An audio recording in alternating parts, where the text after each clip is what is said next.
The views and opinions expressed by today's guests do not necessarily reflect those of the show's host or the show's producer, Whatever It Takes Consulting Incorporated.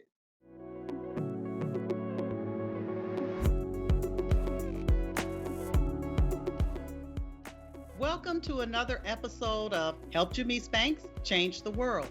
I'm Jamise Banks, and today's episode is going to be all about the kids. And we'll have three amazing guests who'll be talking with us about how they help every child to reach their potential in the best possible learning environment. But we always start our show with a change the world moment. Tell them all about it, Thomas. Hello and welcome to this edition of our Change the World moment. And this time we're going all the way to Haiti. I have James Decluse, and if I say that wrong, you correct me. In Haiti, what city are you in? I am actually in Lekai. And that's south of Haiti? Yes, in the south of Haiti. But I am from Hinge, the Central Plateau, center of Haiti. Okay, so we're going to ask all of our viewers to get their geography books out and maps out so they can find out exactly where you are. So your Change the World moment is different than some of the ones we've had in the past. You have an education and you've come up with an idea to help people get the internet. After finishing my secondary school in Hinge, I decided to go to study computer science. In 2017, I make a quick survey and I surveyed about 300 kids. I realized 98% of those kids didn't see and didn't know about computers. Right. And I say, there is a huge problem that need to be addressed. And in 2017, I met a young American, Braden Murray. Braden shares the same idea with me to bring computer literacy and information literacy to rural kids in Haiti. Yes. At that moment, Braden and I, we put ourselves together and we come with this project, the Crack Computer Project. Okay, so now that project is a project that means that you and your partner were able to bring computers to children. Yes. So, through your education and your ideas, you were able to do that. There's no electricity in Haiti? Yeah, you are right. There is no electricity in Haiti. Like in rural areas, there is no electricity. Yes. So you can just imagine it. If there is no electricity, that means there is no access to a lot of technologies. Right. You get the point. There is no access to internet. Yes. Okay. So we decided to design this model. So you have a mobile computer lab. Exactly. And so you have solar energy, or how do you get the energy to run the computers? Yes, to do this, we engage the community leaders, like school directors. And in some schools, they help us with generators. Yes. Yeah. And by ourselves, we help input gas to power the generator. That is great. That is great. And that's why you are making a change the world moment, because you're going all around Haiti to try to make sure that all of the children have access to computer skills, computer knowledge, and they're computer literate. So go ahead. Of course, this is why I am now at Change the World. Well, thank you for coming on Change the World, and I think what you're doing is great. I hope that other small Caribbean villages or communities come up with the same idea, because I think that this is a way that we can work together to make it better for the whole world. And now to our special guest. Today's episode is all about the kids. It's all about the children and how we can ensure that they have every opportunity to reach their goals and their potential in the best possible learning environments. Want to just be honest with you about how I feel about public education. We've talked a lot these days since COVID about all of the impact that COVID has had on children and the learning gaps. But let's just be honest and say public school was never designed for equity. You can't build a system on tax bases where there are haves and have nots and think you're going to have equity. But today's guests, our amazing guests today, have been working on equity long before COVID, long before we really talked about No Child Left Behind or Now Every Student Succeeds. They've been working to make sure that every child reaches their potential in the best possible learning environment. So today we are joined by my dear friend, Brandon Brown. We first met when he was with the Mayor's Office of Innovation, working on policy and bringing outstanding schools to students and families in Indianapolis. My friend and mentor, Anna Schultz, who has an amazing story and started her own school where she is doing great things for kids every day. And my dear friend, although we're in Indianapolis and she is one of those New Orleans Saints fans, Jennifer Page Pearson, who is in the Rock Island Milan School District, where there are over 30 languages spoken and children with vast needs that they have been addressing for, I can't even tell you how much time. So Brandon, if you'll tell us a little bit about your story and the great things happening at the Mind Trust. I began my career as a 9th and 10th grade English teacher and realized that the kids that I was teaching were brilliant and, just had unbelievable worth. And they were operating within a system that frankly wasn't created for them. And, it just really made me frustrated as a classroom teacher that I had these walls in my classroom and, had the ability to control what happened within those four walls, but didn't really have the ability, to confront the system. So I was really excited, to think about how could I expand my own impact and where we are at the Mind Trust now. So we were originally founded in 2006 with a mission to ensure that all kids in our city have access to a great school. So I actually joined in 2015, and I am just so proud of the journey that our organization has been on. And I think a lot of the shifts that we're seeing right now in the system, while not perfect, are just making, I think, quantifiable progress every single year to really ensure that more kids have access to a great school. And we believe that there are three conditions at the school level that will give a school the maximum chance of success. One is a great school leader. Two is the autonomy for that school leader and her team to make decisions as close to kids as possible. And then three, rigorous accountability. And we believe that those three conditions need to be present for schools to really show the tremendous progress that we should really expect at the school level. So, our role at the Mind Trust is, to figure out how do we create an education system that is more equitable, more just, and is created for the kids that it should be created for. And then, what do we do to make sure that we are working with amazing school leaders across the system? One, to open up new schools.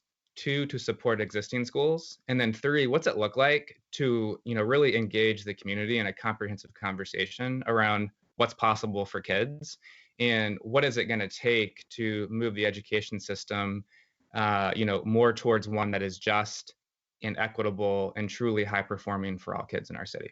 That sounds like a lot. So create, everyone is concerned about, do we have too many charter schools? How do we make sure these schools are really good schools? You said you're all about quality schools. How do you know these are quality schools? Great question. I oftentimes, hear this notion that we don't need new schools for kids. And the reality is that we're not at a saturation point of great schools. So until every single kid in our community has access to a high quality school, we can't be satisfied because the system is not going to change on its own. The system needs to be pushed and prodded to make the transformations that we really need to see in our community. So, I'm not somebody who gets really fixated on school type. I think we have a lot of conversations that are more about adults and not really about kids. What I want to see is more schools that are doing an outstanding job for kids. And what we've seen in our community is that schools that have great leaders and have contractual autonomy are the schools that are really making the most strides. So we feel like there's a moral imperative that there are more schools with those conditions. We also believe that because of systemic racism, we have to confront the hard truths and we have to have the uncomfortable conversations. And the reality is that we can't believe that systemic racism exists and then exempt the entire K-12 education system from the interrogation that we need to see. And what that means, right, is that there's going to be uncomfortable conversations, and it means that the system that was created can't be the system that continues to exist long term for kids. And just like we want to interrogate all the other systems, that same level of effort needs to happen for the K-12 system too. Anna, I feel like that was a great intro for you because you are an amazing school leader. I've been in your school. I've seen how you support your staff and your kiddos and your high expectations. So, what would you share with us about your journey and ACE Prep and the things that you're trying to do for kiddos in your school and in our community? Well, thank you. Good morning, everybody. To the other panelists, it's nice to meet you. And Brandon, you and I are in the same city, and this maybe is the closest we've ever been together. So it's nice to see you. I echo everything that Mr. Brown has shared, and would just say really humbly and really transparently, I'm figuring it out one day at a time, and definitely don't profess to have all the answers, and definitely don't profess to have it all together. But I can stand true on a couple hard truths.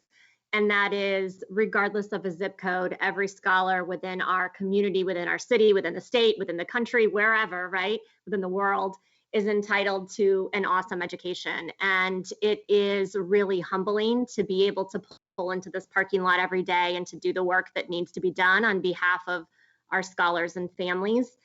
So my story is a little bit different. I have always wanted to be a teacher. I was playing school in my basement when I was 3 and 4. I knew that's what I wanted to do. When I got married, I invited all of my elementary teachers to my wedding. They are rock stars in every way, and I've always believed that. I specifically went to a college where they could guarantee that as soon as I declared education, I would be able to be in the classroom. And so I did that my freshman year of college, and had an opportunity then to do my student teaching at an up and coming school district at the time. Sorry, I'm in a classroom and not moving, so the lights just went off. I hope that didn't affect anything, but had an opportunity to do my student teaching in an up and coming school district at the time in Fishers, Indiana.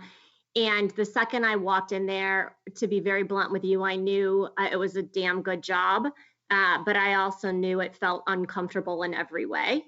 And I didn't know what to do about it, because the school district has a reputation of, you're here, you've quote unquote made it, and it's not a stepping stone onto something else. And several years into my career, I was named Indiana's Teacher of the Year. And with that comes a mandatory sabbatical out of your classroom. And so that year we had over 200 school districts in the state, plus all the charters. And my job was to be in every district in the state. Wow. And I spent the year quickly realizing that it wasn't a disjointed superintendent that should have retired a long time ago, or a principal or a school leader that maybe sat in their office all day long and didn't interact in the way that those of us on the call may deem appropriate or the right ways to interact with scholars. But it was my peers, it was classroom teachers that were putting the bar so low for those in their classroom because of how they looked, or because of how they didn't look, or because of a zip code. And it just ticked me off. And I returned to my classroom the following year, and I went in the summer to set up my classroom, and there were 2 PTO moms that were planting flower pots at the front of the school, as one would do to start to welcome the school community back. And I remember it was a windy day, the receipt blew away. I went and I grabbed the receipt, and I had this continued conversation with these women and looked at the receipt, and they had spent over $500 on flowers and dirts and pots. Wow. And I was mortified. And so that year I committed to my scholars, and I was there knowing it was the right thing to do, but trying to figure out the next step. And fast forward several years, I worked at our Department of Education. I spent a year and a half with the Bill and Melinda Gates Foundation. And so I got out of my classroom and did some state level and some national level ed work. And I realized that my definition of impact used to be tied to being further away from scholars. In other words, I'm going to have a really big impact if I'm working at the state. Look at all the scholars in the state. Or I'm going to have a great impact if I'm working at a national level. Look at all those teachers we could impact. And I quickly realized, A, that wasn't me, and B, that wasn't what I believed. So I returned to Indianapolis and just dug my heels in and decided if I could find a team of rock stars with a like-minded mission and vision who believe that all scholars are going to grow up and make history, that, like, with all due respect to everybody else, kind of get out of our way and we're going to get this done.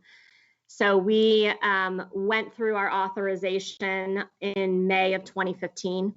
We opened the following year in 2016, 2017, and ACE Prep in Indianapolis, I think, has always been we fly underneath the radar. We're a small public charter school in the city, but we had big plans year one to welcome about 140-ish scholars. And on the first day of school, we welcomed 8 out of 140. And so the pressure that we felt from people outside of the ACE Prep community was very black and white in terms of, you have to make hard decisions. This is the time to close. Why are you going to stick it out? And for those of us inside the ACE Prep community, it never occurred to us to close. And my mentality quickly changed to, what if the state of Indiana said that I could have a school and we only had 8 kids? Like, look how awesome we could be, and look at all the things we could do. And like, shame on us if we don't get this right. And that first year we quadrupled our population, which is a great headline, but still only ended with 32. And 2.5 times our population the second year, and have just been growing very steadily since. Last year was the first year that we were at full capacity with grades K through 5. And it just, as I said at the beginning, just brings me an incredible amount of joy and humility to be able to support and uplift a team. I actually just finished reconfiguring our org chart over the weekend, and finally are at a place, Dr. Banks, where we can add some leadership roles to our staff. I know, which is exciting. But at the top is our mission and vision, and then our board of directors, and then the team. And I'm at the bottom, and I'm purposely at the bottom because my job is to empower and support and uplift and mold and to shape and guide and to coach and all those things. And I've tried to not make ACE Prep synonymous with me, but instead the culture, the vibe, the scholars, the community that we've worked really hard to build. So you're always welcome here, always welcome. You know, I've been in your school. There are always great vibes, just amazing vibes from the very beginning. And, you know, Brandon made a reference to good school leaders, right, as the bottom line. And as I listen to you talk about you being at the bottom, how do you see the role of a good school leader, right? If you could get together with the school leaders or potential school leaders, you know, and give some of that you've learned it advice, what's the good school leader sort of secret potion, if you will? Well, that's a great question, but I wrote down something the other day as I was participating in some professional development, and the line that struck me the most was, if I'm not living it, then I can't lead it. So we talk a lot about goals that we have either for our staff, for our scholars, for the community. And I think if the school leader is somebody that remains in their office all day and is not walking the walk, that's a problem. And my team has not been asked to do anything that they don't see me doing myself. I've never missed a day of work. I do not take any phone calls during the day from anybody outside of the ACE Prep community. I do not take any meetings during the day from anybody outside our community. When scholars and adults are in the building, my priority is with scholars and adults. So I teach every single day. Always take the lowest readers, highest math achievers, the ones that we're trying to crack why they don't know CBC words in year 3, whatever the case may be, right? that I think our responsibility is to always stay connected to the work and to be in the trenches as well. Now, maybe that's because at the end of the day, I identify myself as a teacher. And there's nothing that brings me more joy than still being able to say that. And then I also think you have to have the courage, as Brandon was saying, to make really hard decisions and to tackle really hard conversations, and do that with the ability to be still and listen. At the same time, you have to realize it's also full speed ahead, because these scholars only have 180 or we have 184 days with us, and it's not cool for us to waste any of those minutes, right? Yeah, well, I know you like people oftentimes say they wish they had more hours in the day. Uh-huh. And Sure. I think if you had more hours in the day, you would find more cool stuff to do with that Probably, day. wouldn't we all? Yeah. No wasted time. So Jennifer, as I listen to Brandon and to Anna, you lead a team in your school district, and as Anna said, you can't, if you're not living it. I love that phrase. Like, if you're not living it, what can you do with it, right?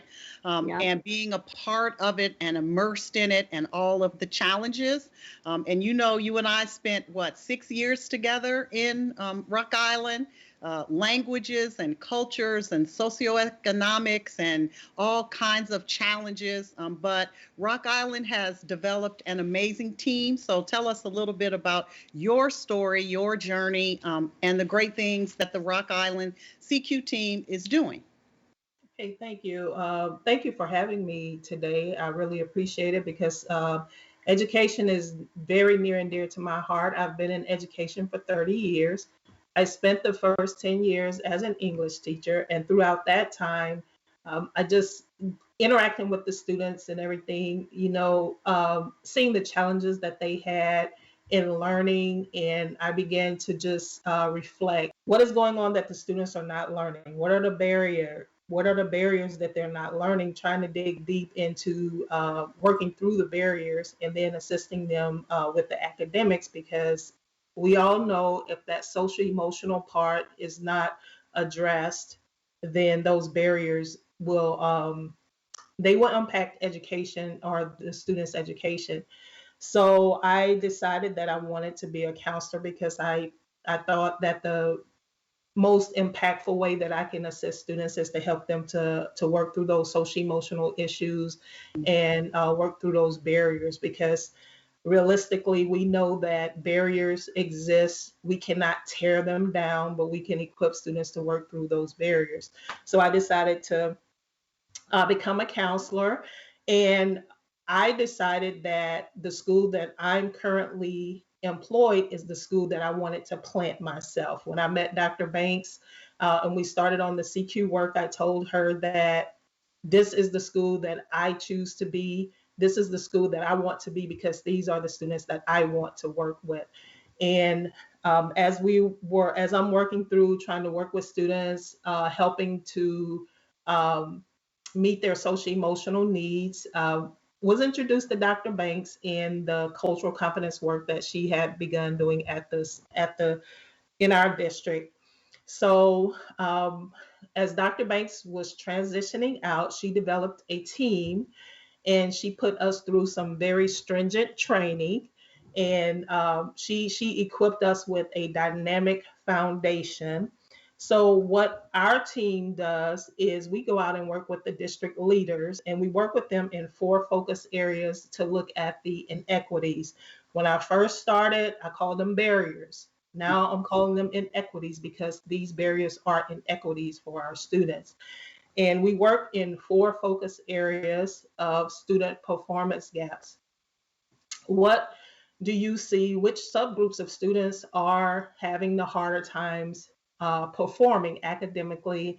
And what are the challenges? What are some strategies and interventions that we can put in place in order to ensure that they have an equitable opportunity to be successful academically? And then we work with instructional practice, looking at 3 prongs of the classroom. And we provide resources and training for teachers What does your physical environment look like? Is it welcoming for all students? Every single student feels comfortable and safe in your in their learning environment. And we work, another prong of the instructional practice is the relationships, which is the most important through all of the work that we're doing, building those safe, healthy, respectful relationships. And then, are you challenging each student academically? Do you take into consideration the student's culture and everything? And are you providing that education that illustrates that you feel that every single student in your classroom has the capability and has the ability to learn? And then we also look at family engagement because we know those partnerships are important. I strongly believe that it takes a village. So we look at those partnerships that we have with families, and we look at those partnerships that we have with our community leaders, because all of us are the ones who are making impact on our students. Some of our schools have lead programs where they bring in community leaders and give students a reason for wanting to excel academically, because they can see life after high school. These doors or these opportunities are there for me. And along with family engagement, student performance gaps, and instructional practice, we also have school organizational culture. Have you provided a welcoming environment for all of your stakeholders? Um, what do your discipline systems look like when you're talking attendance, when you're talking discipline, when you're talking any types of systems? Is there an equitable approach to how we are working with students? Are we more punitive? Are we more restorative? So we look at all of that, and we go out and we work with the leaders on all of that. We have been working, as Dr. Banks said, been working on our cultural competence journey for 6 years now. And we leveled up a little bit, and we brought in implicit bias. So we are working with team leaders and staff, our entire school board, our entire district administrative team, all of our school leaders, and our staff are embarking on implicit bias sessions, ways to mitigate implicit bias. Taking some reflection time and knowing that our own biases um, do play a part in the inequities that our students face. So with the cultural competence work, that self-reflection was already there, because when you look at the iceberg, the above the surface and then the below the surface, what are some of the things that are below the surface that we have ourselves that may be hindering our relationships with our students or impacting our relationships with our students? And so with the cultural competence work and the implicit bias work, working with our leaders to make sure that we are better equipped to meet the needs of our students in the most equitable ways possible. And this year we're looking into cultural humility as well. So all of this, that relationship building piece, is that foundation, and looking at how our own self-awareness will impact students in those areas of student performance. What are our expectations, our instructional practice, our family, our relationships with our families and the community, and our structures? What are the inequities in our structure? So all of that we're working with, and that gave me a renewed sense of working in education, because again, I chose to plant myself at the one school that I've been working with for 30 years. I've had other opportunities, but that is the one school that I want to be at, because those are the students that I want to ensure that they are given an equitable opportunity for success. So Jennifer, and Thomas, feel free to jump in if you have questions, but there are so many districts and as Brandon talked about, people are looking for ways to make impact, right? And I love the way you're using the word we, right? It's all about your internal work in the district. And so many schools and districts struggle with how do they create that we. So it's your team bringing these things to your leaders and working through these things in your school district. Not that you don't use some external supports, but what advice might you give to schools or districts that are trying to create that internal we kind of system? You have to have that mindset. It's all about we. If I fail, you fail. If our students fail, we fail, because that's what we're here for. We're here to educate our students. So it's we. I've always done the team approach, the we, the our, because when you look at it, and it may be cliche, but when you have a chain, you're only as strong as your weakest link. So that we mentality is so important. First of all, you have to have that belief that is this, all of us, we are in this thing together. And it's not about critiquing or criticizing that one person who may have, stepped outside of the culture that we're trying to build, the equity process or what have you. But it's all about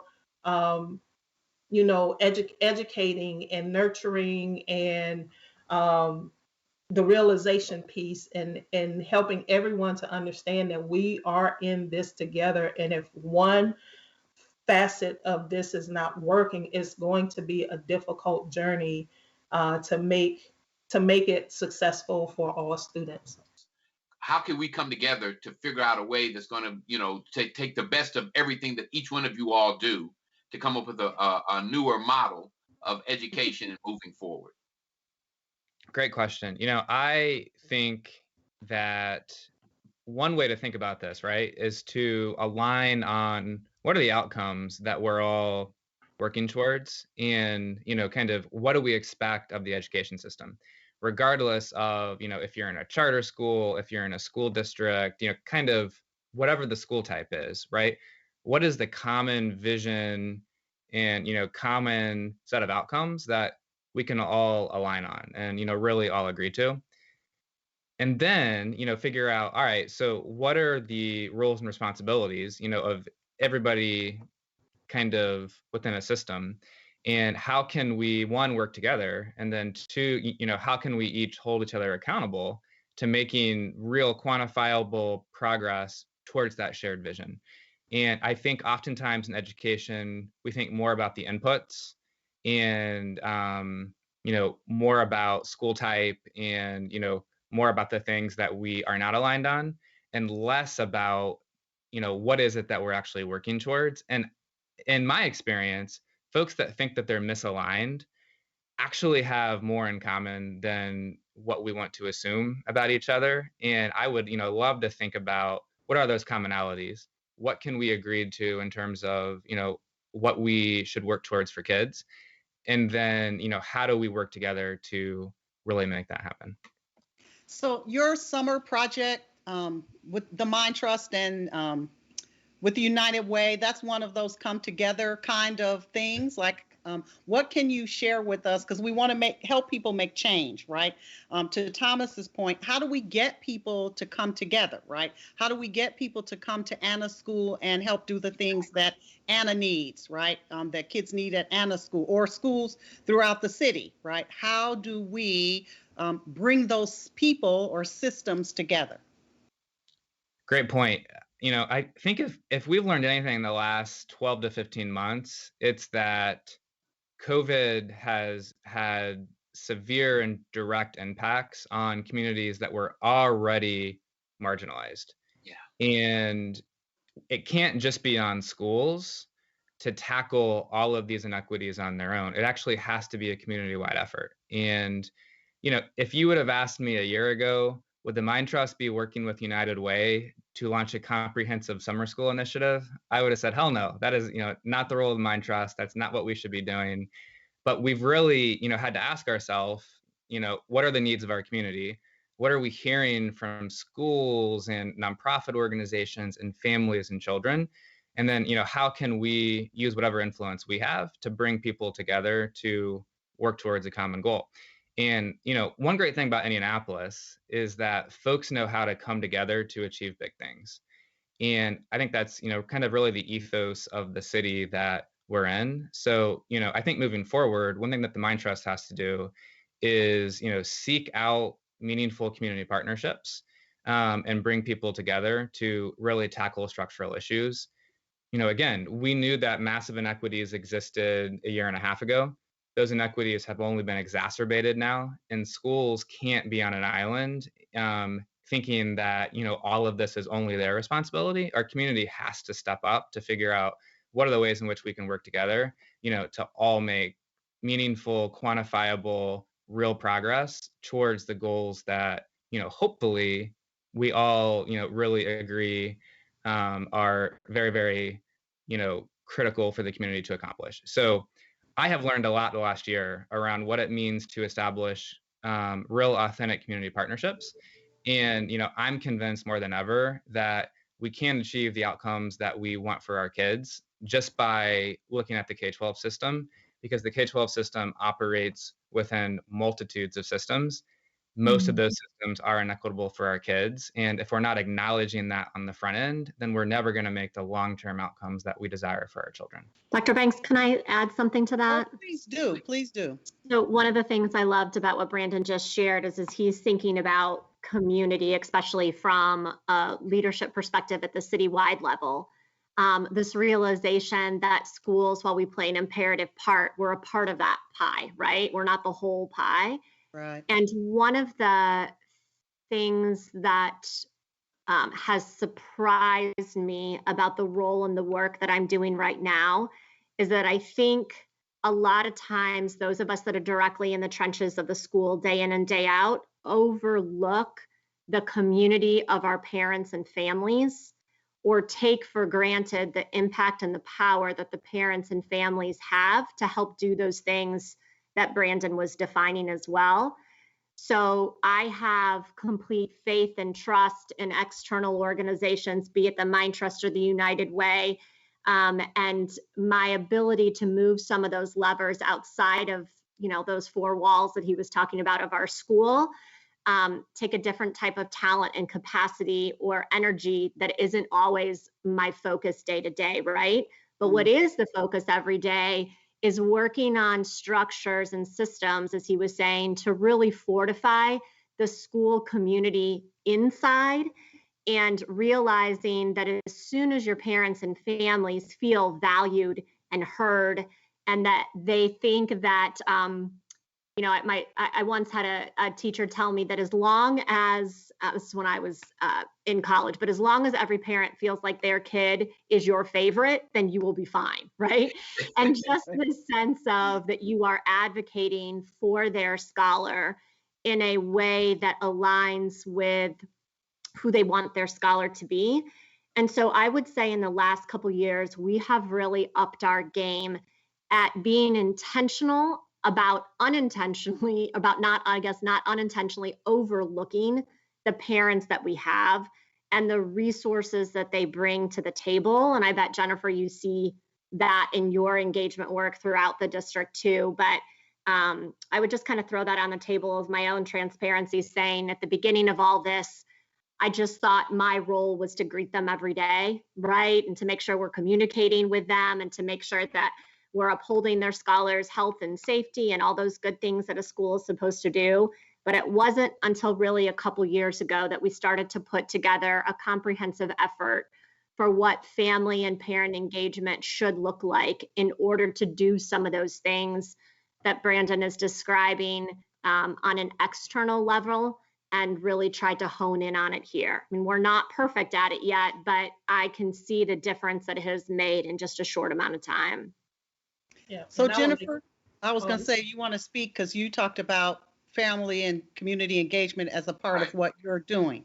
Mm-hmm. Yes, and our family and community engagement through our CQ work, we've actually, our district has actually developed a family engagement team where we have a team on the district level, and then within each school there is a team.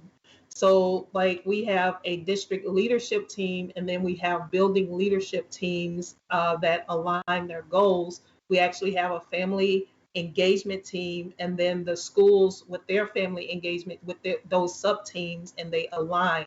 And it's all about educating and empowering parents to be able to help their children. When you come to family, when you come to parent teacher conferences, first of all, let's empower you to get out and go to the conferences every opportunity that you have to engage with educators about your children. Let's equip you, let's empower you. When your child brings home a report card, exactly what does that report card mean? What is it saying? So that you can understand exactly what the schools are saying your child is accomplishing. So we have that family engagement team, and through that family engagement team, that is how we're able to draw many of our community partnerships. And as Brandon was saying, through COVID, these community partnerships are out there and they're ready and they're willing. And I was just so amazed how our district is over 60% low income. And it just amazed me how our internet, we have 3 local internet companies, and they were willing to provide hotspots for our students throughout the community so that every single student can have access to internet capability during this remote learning process. United Way, Brandon mentioned United Way. United Way in the Quad Cities is partnered with the schools and the communities. They had this major forum where they brought all the stakeholders together, even parents, and talked about what can we do to make sure our children are successful. And as a result of that, they aligned with the school systems and came up with 3 major goals that would help our students to help show that this is a community, family, and school partnership. And their major goals are to, by 2030, to ensure that a certain percentage of students have access to adequate health care, to make sure that a certain percentage of students are able to find jobs when they graduate from school, and most of all, to make sure that students have the capacity and the resources they need to actually graduate. So the community has shown, and again, it was there. I think we're the ones had to realize that we needed to reach out and take advantage of these resources that they're giving us. So we have that partnership with our communities, and through our family engagement team working with Scholastic, again, empowering our parents to be those partners, that to be that strong part of that partnership. And when I say we, our parents, our community, our schools, we're all a part of that we, in order to just ensure that we're giving our students the best opportunity for success. So I oftentimes say when I'm working with schools that this is our best chance. COVID and some of the racial unrest and issues that we've had in our community and our nation have given us the best chance I think we've ever had to systemically change how we deliver public education. And, talking about the community partnerships and relationships, if you each had one ask. I would ask that they are open and honest about the inequities that our students face, and to be open and willing to accept that these inequities exist, to work toward making more equitable systems. Because I think if we do not acknowledge that it is happening, we could have the community partnerships, we could have the family partnerships, we could have it all. But until we accept and address these inequities, then a lot of our work will seem daunting. So that would be my one big ask, that let's just, it's one of those keep it simple type things,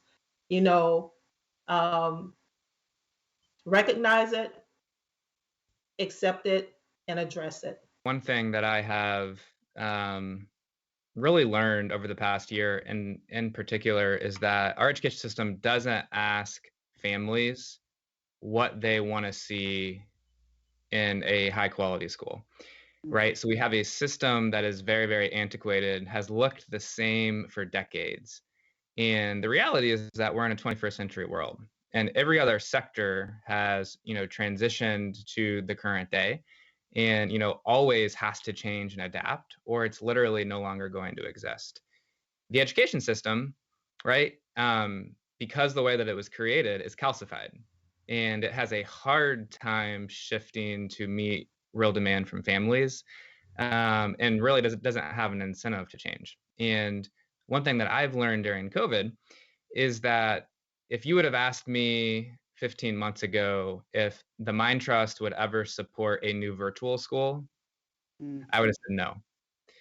The reality is that a segment of families have enjoyed having the virtual school option and are telling us loud and clear that they want it to continue. I might disagree with that. I might not want my kids in a virtual setting, but the reality is that 15, 20, 25% of our families are loud and clear right now that they want there to be a virtual option. So the question is, what are we going to do to meet that family demand and to shift our education system to be consistent with what our families and children are telling us? And that means, right, that we need to provide, in my opinion, high quality virtual options for kids. And they need to be as high quality as what we would expect in a more traditional school setting.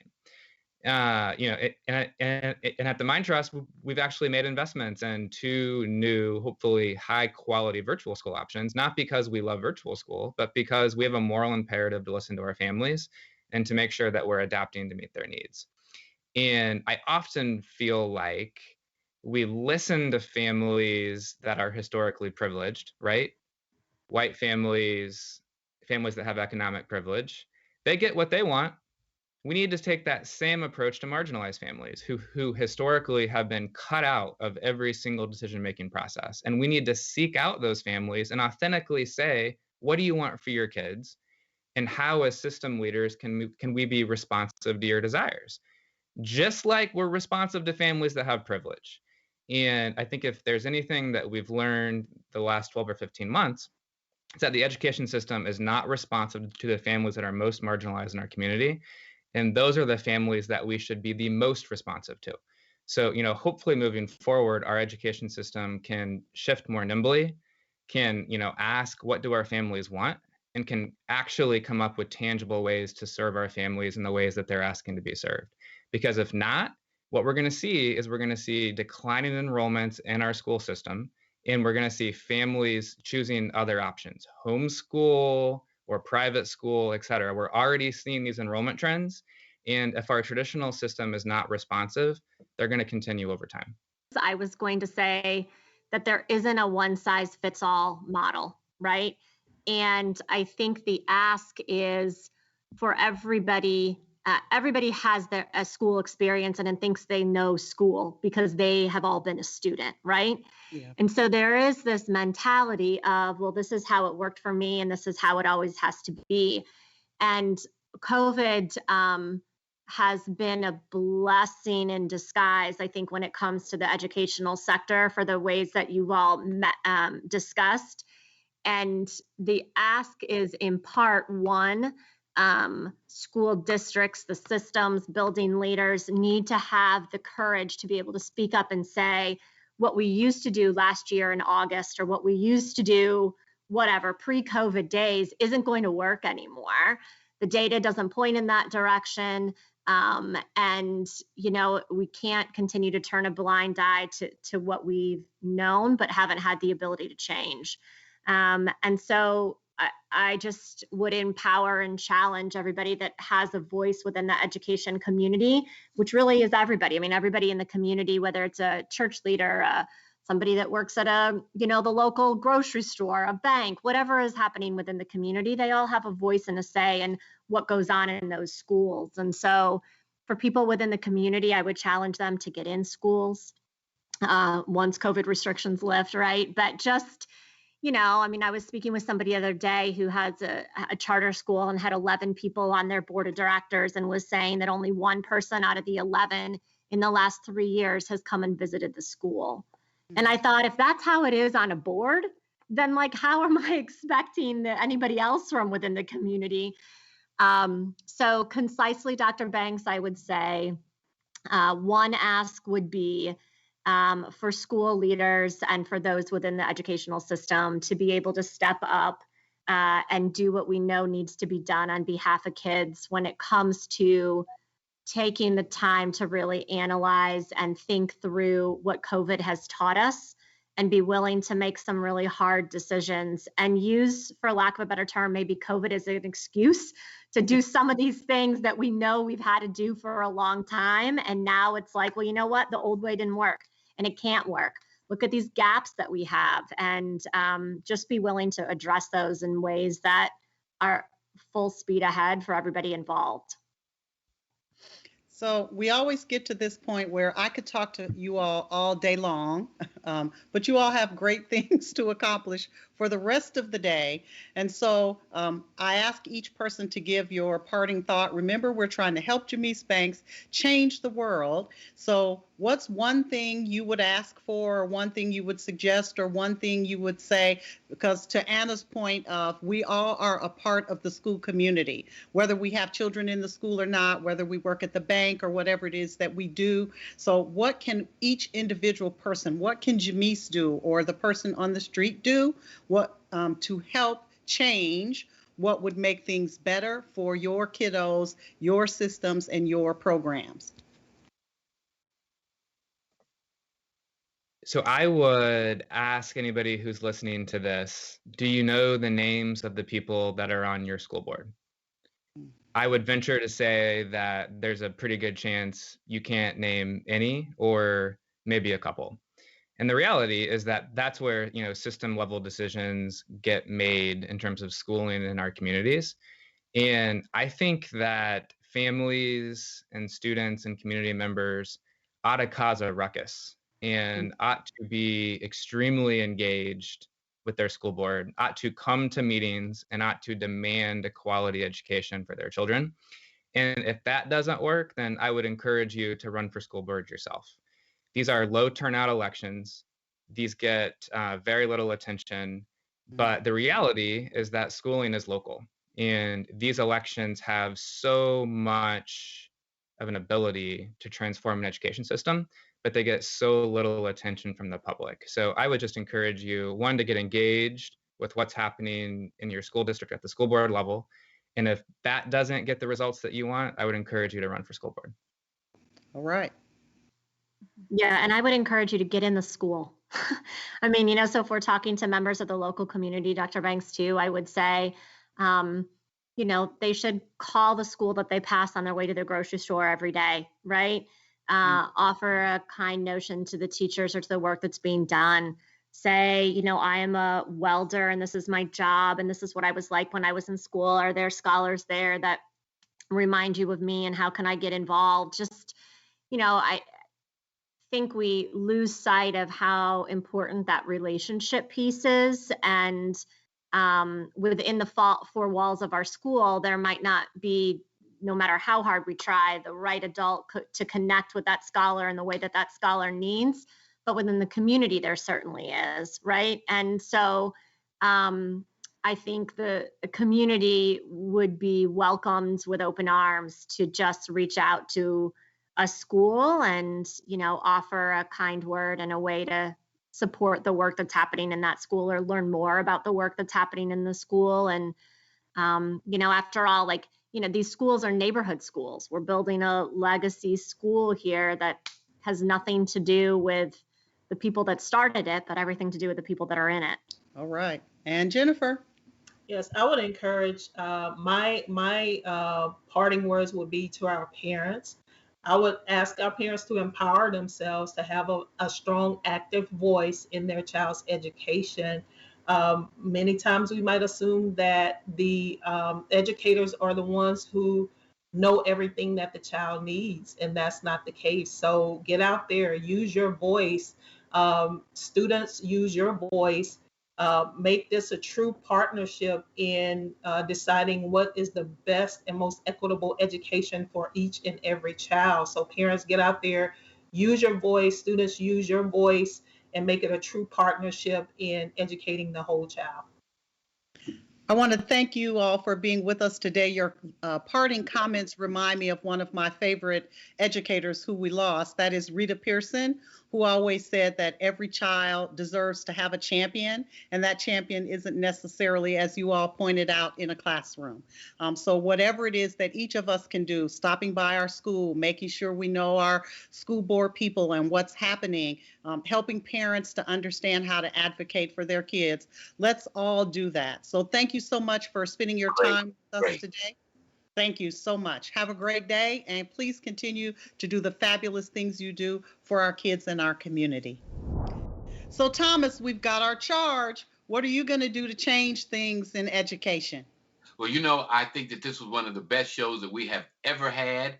I appreciate the fact that we had 3 individuals that come from different backgrounds and different approaches, but at the end of the day, they all have one thing in common, and that's helping our children. So I'm going to take a little bit of snippet from each one of them so I can help you change the world.